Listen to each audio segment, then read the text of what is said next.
índios, subjugaram e retiraram deles todas as suas posses e riquezas.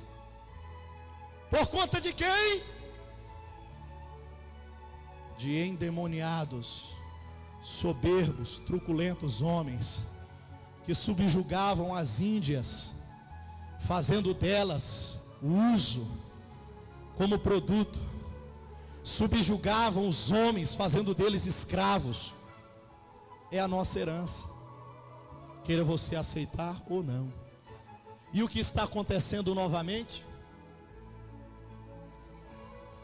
Pelos próprios patrícios, pelos próprios irmãos, que nós damos o nosso voto, estamos subjugando. E sabe o que muitos estão fazendo? Como diz lá no Pará, empinando a carroça e perna para quem te quero.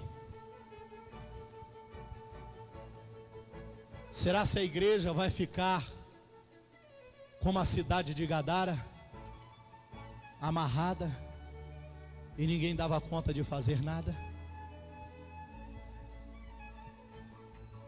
Eu disse para a irmã Maria Celina, está ali, falei: irmã, eu conheço o pastor Celso há 10 anos, vim para a sua igreja em 2000, já vi muita campanha, mas loucura santa que nem essa é a primeira vez. Talvez não tenha aquela proporção como outras que houve, porque já teve de tudo.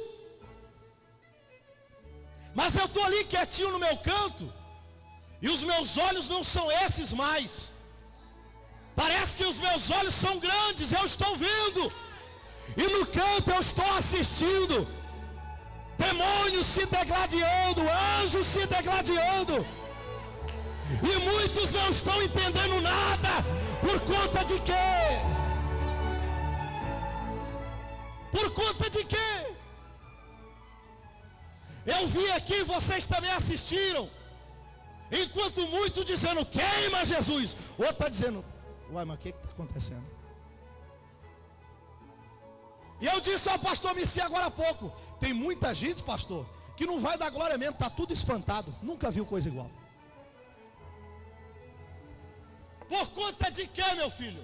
E se tem uma coisa que eu aprendi com esse pastor, meu sogro, que tem fogo na venta, é ter coragem. A grande maioria é tudo medroso. Irmão, eu não tenho medo de perder dizimista não, meu filho. Medo de perder ofertante, meu filho. Porque na bem verdade eu também disse, vou abrir a... Olha, está olhando para mim, meu filho. Eu disse lá ali, o pastor já devia ter tirado a oferta, mas é tão amante da obra de Deus que nem preocupa com a oferta, quer libertar o povo.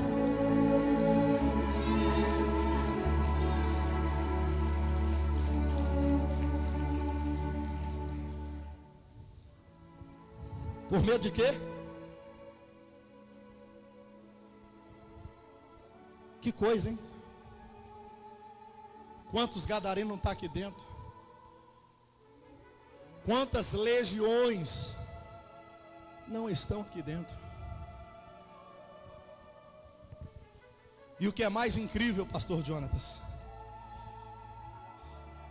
é tanto que o pastor Celso provou aqui nessa manhã, e ele nem precisou ler a Bíblia, mas agora a Bíblia está confirmando. Ele disse, se eu for homem de Deus, eu não vou tocar, o demônio cai. E a Bíblia está dizendo que Jesus entrou na cidade e o endemoniado veio em encontro. Que temos contigo, filho do Deus vivo?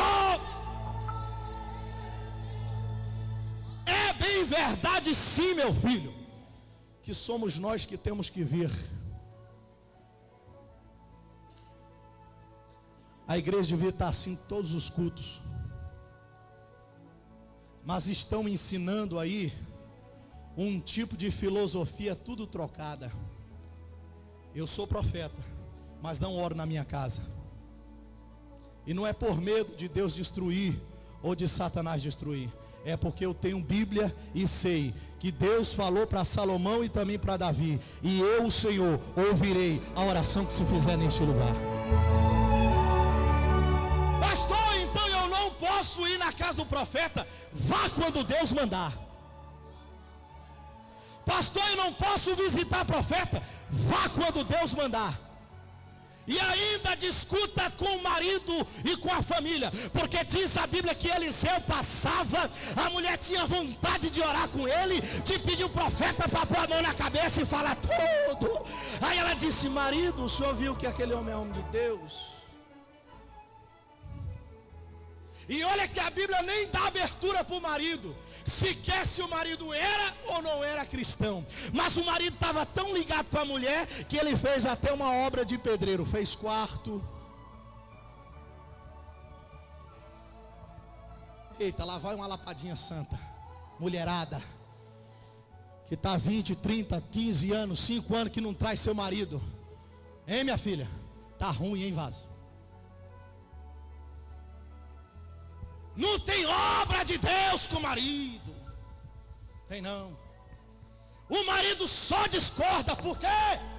Porque você tem medo do demônio. Porque você é aterrorizado pelo demônio. Porque na província da sua casa, em vez de ser Deus que manda, pastor, isso é muito forte, mas tem que ser dito. Eu vivi isso na pele, meu filho. Minha tia virando para mim e dizendo: se eu pudesse viver o salmo que diz que eu possa morar na casa do Senhor por longos dias. Porque minha tia, segundo ela, lhe dizia que não tinha paz dentro de casa. E eu vou te revelar aqui, sabe qual era a paz que ela não tinha? É porque ela era cristã e minha avó não era. E ela, por medo de tantas ofensas. E o que é que a Bíblia diz? Pedro, fala. Em outras palavras, filhos meus, abre a boca. Mas não tem muita gente, até mesmo aqui, subjugado, vencido. Sabe, outra coisa que eu gostei foi quando o pastor disse: rapaz, essa é diferente, porque eu já tive muita fome, mas agora eu estou fortalecido. Estou pulando, estou dando glória, caindo no repleplé. Mostra-se que mesmo com um corpo muitas vezes deteriorado por falta de nutrientes naturais, contudo, o vosso Pai alimenta. A cidade clamava de todas as formas por socorro. Eles queriam um libertador. E dentro da própria província não se levantava ninguém. Sabe o que é mais incrível? Que Deus ainda tem coragem de falar para muitos aqui: tu é coluna na tua casa, tu é o esteio na tua casa, tu é a sustentação na tua casa. Ih, irmão, muita casa aqui já foi soprada pelo leão, pelo gigante, pelo tanta coisa, já foi no chão. E a profecia só dizendo: tu é coluna. Tu é coluna, tu é coluna. Existe coluna de sustentação que seja frágil para continuar a casa de pé? Por isso que a Bíblia diz: graças a Deus que nos dá a vitória pelo Senhor Jesus Cristo. Só que eu vou te dizer uma verdade, Mateus 24, 23. Se Deus o Senhor não abreviar os tempos por conta dos eleitos de Deus, nenhuma carne veria salvação. Vou esclarecer porque parece que você não entendeu. Mesmo que você ainda não sabe que o biotônico Fontoura da palavra de Deus já te deu força suficiente? Mesmo que nós ainda não estamos respirando tal qual Jesus quer, mesmo que nós não viemos atribuir o uso do poder e da palavra que Deus nos deu em Lucas 10, 19, ainda assim, a salvação é dito em Atos dos Apóstolos capítulo 4, verso de número 12. Mas antes do 12, veio o verso 9, que é terrível. Olha o que é que me chama a atenção em Atos dos Apóstolos. No capítulo 4, alguns versos antes, está escrito: Anás, Caifás, Alexandre e muitos da linhagem do sumo sacerdote fez uma pergunta ao apóstolo Pedro, e diz a palavra de Deus: com o poder de quem, ou em nome de quem fazes todas essas coisas? É o que acontece aqui dentro. Se Deus viesse a descortinar aqui um pouco mais, Senhor, daria até nome, viu? De pessoas que ficam perguntando: mas como?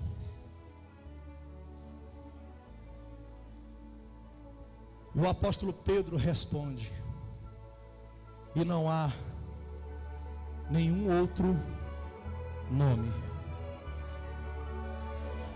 que importa dado dentre os homens para ser salvo, a não ser. Aí antes de eu concluir, eu digo Filipenses 2:9. E Deus lhe deu um nome que está acima de todo nome, para que toda língua confesse, todo joelho dobre e diga que só Jesus é o Senhor. Diga: só Jesus é o Senhor. Agora aguarde.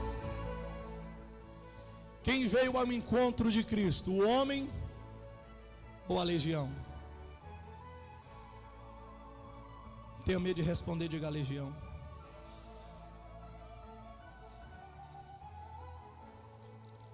A Bíblia declara, pastor Jonatas, que Satanás nunca se firma na verdade, porque ele é o pai da mentira.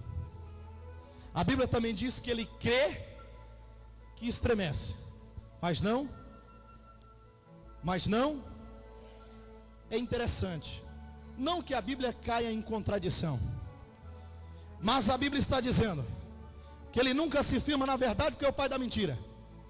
E ele crê que estremece, mas não obedece. Este ser, que é verdadeiramente o nosso arqui-inimigo, quando vê a presença de Cristo, logo obedece. E veio um encontro que já havia sido marcado por Deus para aquela cidade.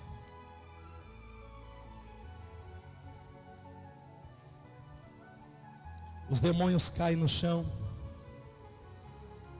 e faz a pergunta: vieste nos atormentar antes do tempo? Pastor, me perdoe, mas onde é que está pelo menos uma chave? A chave, aquela chave da campanha. Alguém, obreiro, faz favor. Enquanto o pastor Jonathan pega, olha o que a Bíblia diz.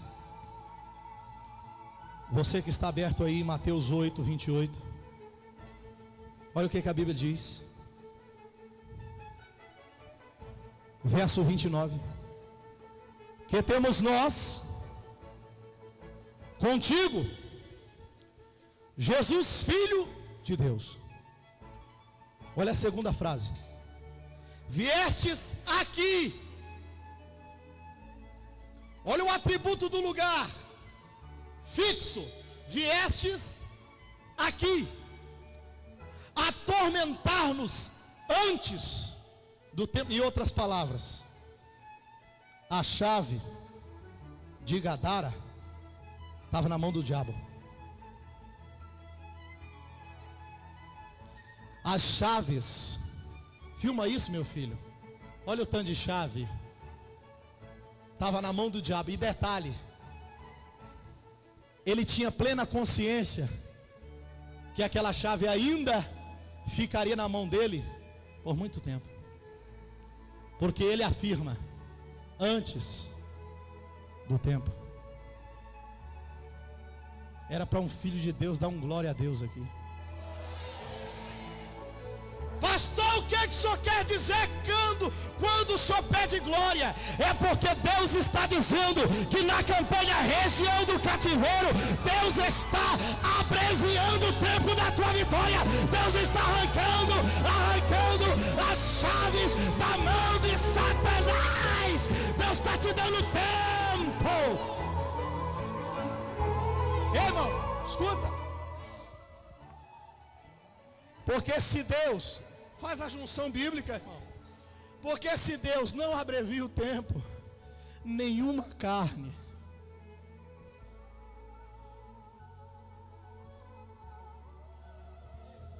eu vou provar aqui, pastor Celso, pastor Jonathan, pastor Queiroz, futuro diácono Bernardo, missionário João, diácono Marquinho, Igreja do Senhor. Eu vou provar. Se Deus não tivesse misericórdia, nenhuma carne veria salvação. Quantos são crentes aqui? Agora abaixa a mão, que você não vai dar glória não. Abaixa a mão. Não filma não, irmão. Começa a ver. Porque é uma pena, isso é uma vergonha. Se nós formos contar o número de descrentes aqui, talvez vai dar até 0. Mas na sua grande maioria, tudo é crente. Calma que você vai dar glória não. Tudo aprisionado. Com alguma vida destruída. Com alguma vida subjugada. Crente, batizado, cai no... subjugado, com medo de alguma coisa. E a Bíblia declara, pastores, não se pode servir 2 senhores. Adorarás a um e eu conheço o senhor. Eu acho que nós já estudou junto. Não sei. Nós dois já estudou junto. Já, não já? Glória a Deus. Deus é tão bom para mim que está trazendo uma pessoa que me conhece lá do princípio. Para pelo menos ele dizer, mas é ele. Escuta, irmão. Como é que nós vem, professa a fé em Cristo e subjugar de alguma maneira? Porque um elemento e um objeto tão pequeno, que diz a Bíblia que um dos cargos mais importantes é o do mordomo, que tem acesso a todos os cômodos da casa, porque possui. Então como é que eu posso adorar a Deus e ter como mordomo Satanás? A palavra é séria. A palavra é para nós.